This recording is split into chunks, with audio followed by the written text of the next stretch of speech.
What the fuck?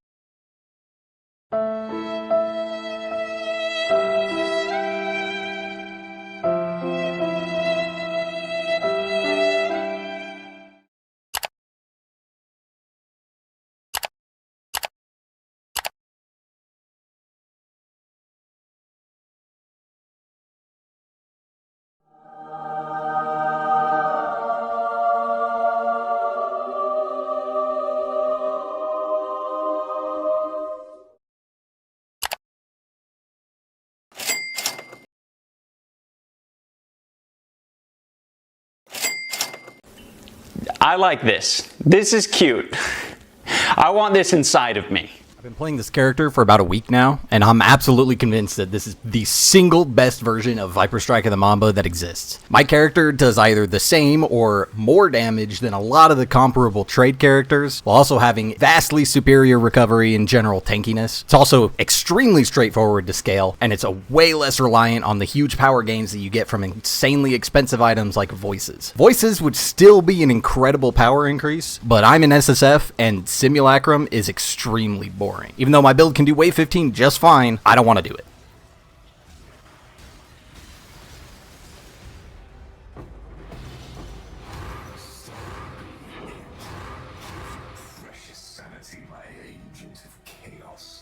Got two versions of the build to go over. The one I'm currently playing using Tides of Time, and a version that I was playing for most of my time on the build using a Balbala Brutal Restraint and this absolutely crazy Shaper Crystal Belt.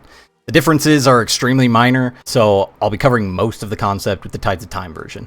The vast majority of our damage scaling with this build is through flat chaos damage that we'll get from our Whispers of Infinity amulet just from scaling up our mana. You'll see here we got about 1,000 as our base max. Gets added up by all of our just regular hit multipliers to get up to about a 16,000 as our base top end for our chaos damage. And then when that gets applied to our poisons down here, after going through all of our increases and more multipliers, becomes around a 2 million base poison, and then we're multiplying that again by reducing the enemy's chaos resistance and increasing their chaos damage taken by a wither and aspect of the spider on our mercenary. Because of that, a lot of our best sources of damage are things that increase our mana, such as intelligence, or just getting more mana on the tree. Each of these 8% increased mana nodes are worth about 4% more damage, which is a really high value for a build. Another multiplier of damage that we're taking advantage of is critical strikes, not through perfect agony, but just through critically striking, because this will increase our base hit and then add on the damage over time multiplier that we're getting for poisons from critical strikes from Coralitos. You can see Coralitos is worth about 40% of our total damage per poison. Since we're scaling a lot of intelligence already to get more mana, to get more damage, it becomes extremely lucrative for us to also scale Energy Shield and then just move up for Chaos Inoculation. That's about it for the general concepts of the build. It's really just that straightforward.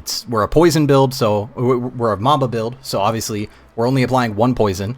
It's a low tolerance, and the poison mastery that is low tolerance is extremely powerful. Obviously, having more of these is better. If we find a way to drop all of these nodes here, and then add a large cluster jewel here and have 2 low tolerances, that's better. If we get voices and are able to run 3 low tolerances in each of these areas, that's more damage. It'll be a lot more damage, but really the amount of damage that we've already got without any of that extreme investment is incredible, especially when you compare it to what it takes for other Mamba builds to get off the ground. The defenses just come in the form of a ton of recovery via Zealot's Oath. We're using the Sorrow of the Divine. You could just path over here to Zealot's Oath. There's this aura cluster here. There's a mana cluster here that is a lot of damage if you were to take it. There's also this energy shield cluster over here, which gives you access to a super powerful energy shield mastery, which is recover 5% of energy shield over 1 second when you take physical damage. That is an incredible amount of recovery, but it is a lot of points to navigate over here. For a while, I was going all the way to Zealot's Oath and taking these wheels, but I decided that it would be just more efficient for me to drop all that and just run a Sorrow of the Divine. One thing that's important to note with this Tides of Time setup, that because Tides of Time is giving you fewer flask charges on each of its ticks, you're more likely to run into situations where your flask should be full, but the server has ended your flask duration before you got your tick that would have got your flask to full. In order to work around that, I've switched to reused at the end of this flask effect for most of my flasks. This does mean that every time I enter a map, I'm going to need to press my flasks once, but it makes it completely consistent. My flasks are never down because of this, as opposed to if we were to look at the other variant, or using the Balbala Brutal Restraint Jewel. All of these have used when charges reach full. This is because the effect from the Trader gives us more charges every time it ticks, makes it much more likely that when your flask charge ends, you're going to be already at full charges, just because you're getting more on each tick. Just makes it a little bit more consistent. It is a little bit less to think about using use when charges reach full. This way you never have to actually press your flasks at all. You'll see that this version does have more energy shield and more damage than the version that's using the Tides of Time belt. This belt is absolutely insane. If you were to find comparable belts on trade, they would be like 30 divines or more. I just didn't want to use it because Tides of Time lets me run things like this bismuth flask, so I'm extremely overcapped on my resistances, which means if I have Ellie weak and another curse and I'm exposed to an element, I'm still not going to be undercapped. This makes it a lot more safe in a lot more situations for me, and it makes me feel better. The other really important thing to cover would be our Mercenary. So first here, I've just got this. This is a rune graft I'm running. I've got it placed right here. Oh, this is actually... I just updated POB and they actually fixed this. That's why that's looking correct. So I can remove that, and now my stats are all correct again. So my Mercenary is a Grace plus Aspect of the Spider Mercenary. It's a Blade Caster. I have a total of 34% increased Grace Aura effect on him via a Ring Corrupt and the Influence notable, which I have anointed on his amulet. The amulet that I have on him is a Shaper's Seed, which is giving me 4% of life per second. Does apply via Zealot's Oath to our ES regen. He then has Fenumu's Boots, which allows him to apply a 4th Spider's Web stack. He's running Fenumu's Chest, which is causing enemies to deal 10% reduced damage when they're affected by Spider's Web, and to have minus 10% to all resistances when affected by Spider's Web. I have him running the Calm's Binding Belt. There's a lot of different belts that would be fine here. In fact, I don't really think that this does anything for me. It doesn't really make me any tankier at all. It doesn't really increase my max hits. You see, if I take this line out, it just reduces my effective hit pool, which this number doesn't mean anything anyway. So who cares? I then have Heartbreaker as his weapon for Culling Strike. And then I don't actually have this right now, so this is where my build currently is. But to make it comparable to what trade builds have, and this is what I'm actually working towards, this is the Crown of the Tyrant from All and Delve. If I take it out, I still have 31 million DPS, which is more than enough to do anything in the game. It's not making it fake that I'm putting this in here. It's just there. You can see here that actually the majority of our damage comes from Caustic Ground and not from our poison. This does make it a little bit clunky to play, but also not really. What you'll end up doing is you'll attack the enemy once or twice to make sure you're applying Despair and Alchemist Mark from Battle Mage's Cry. And then after that point, you'll want to, as often as possible, use Ambush to make sure you're at 100% critical strike chance. See, it's not actually that much less damage to not hit, to not be critting, but whenever you have Ambush, it does guarantee your critical strike, causes you to deal a decent amount more damage with your poison, apply a bigger Caustic Ground, and let you do those huge chunks of damage that you see when people play Mamba. So yeah, that's basically it. I'll just have some video playing after this of random Uber bosses and some other fun content that I've done. If you have any questions, let me know in the comments below.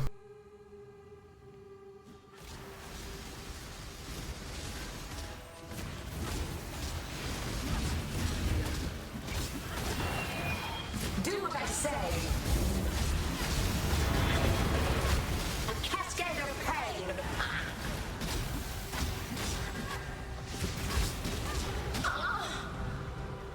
Pain will be returned tenfold.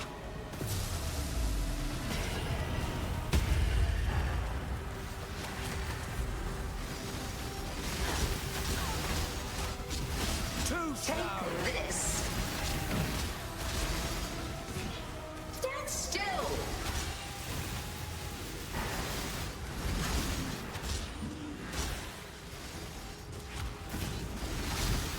Do what I say. Take this. Stand still. A cascade of pain. This will not be an escape. I'm not up to that just yet. A cascade of pain. Stand still. Take this.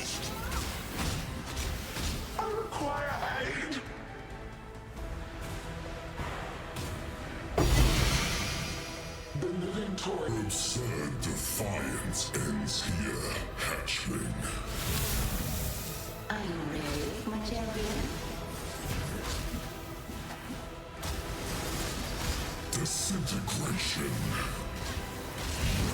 Annihilation.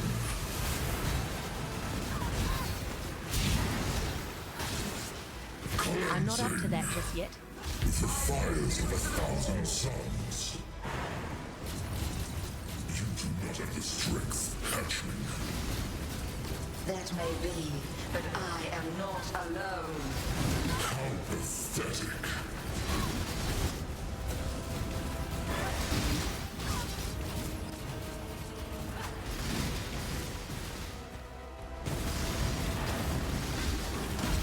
Annihilation.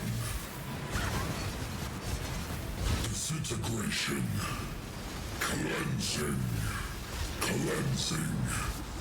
Annihilation. Incineration. The fires of 1,000 suns.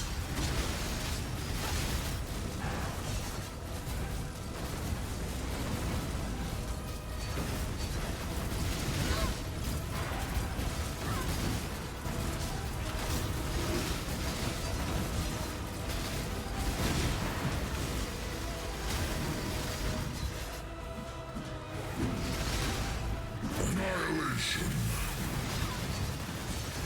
Disintegration. Cleansing. Incineration.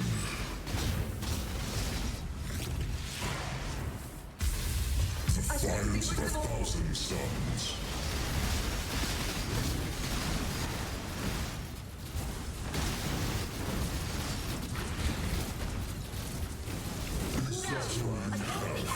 It's mine.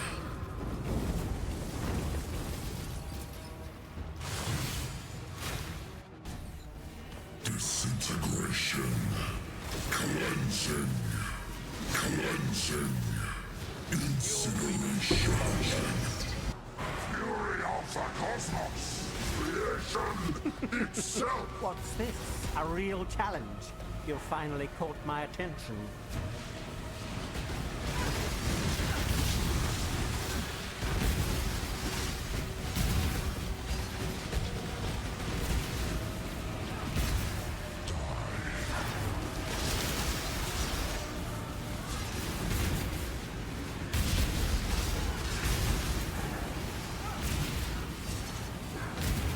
Watch guilty crumble.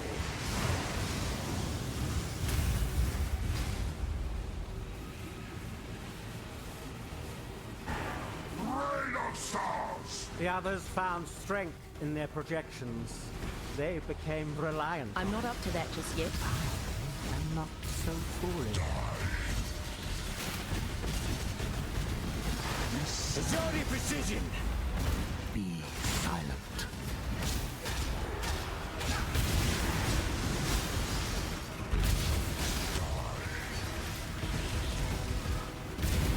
Why run? What's the point?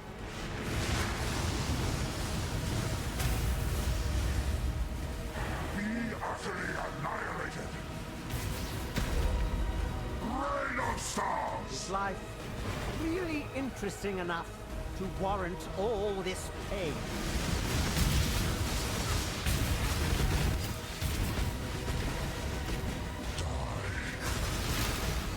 This world is doomed.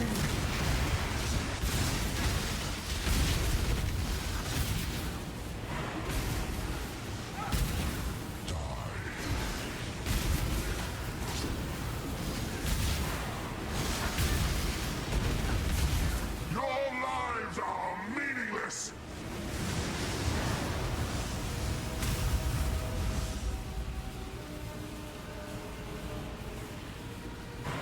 Rain of stars.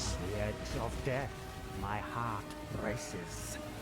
I am alive.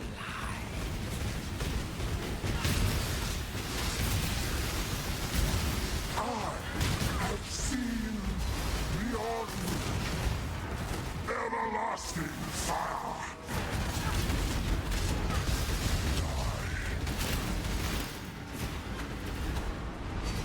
Feel the thrill of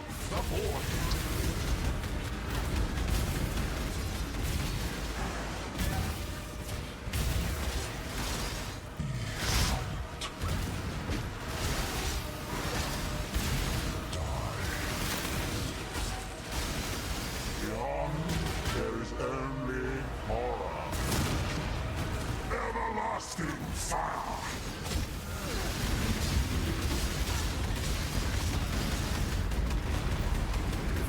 the thrill of The void die.